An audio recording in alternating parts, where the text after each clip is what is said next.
মাদারীপুর সদর উপজেলার কেন্দুয়া ইউনিয়নের সিনাদ্দি বাজিতপুর গ্রামের কৃষক সুমন ঢালি ও আনোয়ার মাতুব্বর জমিতে ফসল উৎপাদন করে সংসার চালান তারা। পাশাপাশি উদ্বৃত্ত ফসল বিক্রি করেন স্থানীয় হাট বাজারে। চলতি মৌসুমে তাদের ৩ বিঘা জমিতে রোপাপন ধান রোপণ করেছেন, কিন্তু ধান পাকতে শুরু করলেও পরামর্শের জন্য ইউনিয়নের দায়িত্বে থাকা কৃষি কর্মকর্তার দেখা পাননি বলে অভিযোগ কৃষকের। এতে নিজেদের উদ্যোগে পাশের বাজার থেকে সার ও কীটনাশক কিনে জমিতে দিচ্ছেন ব্যক্তিগত ধারণার উপর নির্ভর করে।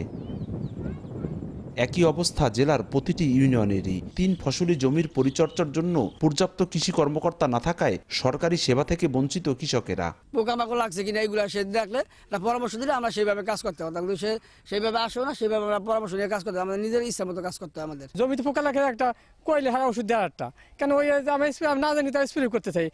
পোকা না মারলে আমাকে মনে করি ওষুধ দিছি, পোকা না মারলে কি করবো? ক্ষয়ক্ষতিটা দেখতো কি রকম ফসল কি অবস্থায় থাকে, তাহলে আমাদের অনেক ভালো হয়। 2-3 জন আসতো, মাঝে মাঝে আইলে ভালো হইতো। কৃষকেরা এই ফসল দেখতো, মাঝে মাঝে আহা ভালো হয়। এই ব্যাপারে ক্যামেরার সামনে কথা বলতে রাজি নন ইউনিয়নের দায়িত্বে থাকা কর্মকর্তারা। অবশ্য জেলার শীর্ষ কৃষি কর্মকর্তা বলছেন, জনবল নিয়োগের চলমান প্রক্রিয়া সম্পন্ন হলেই কেটে যাবে সমস্যা।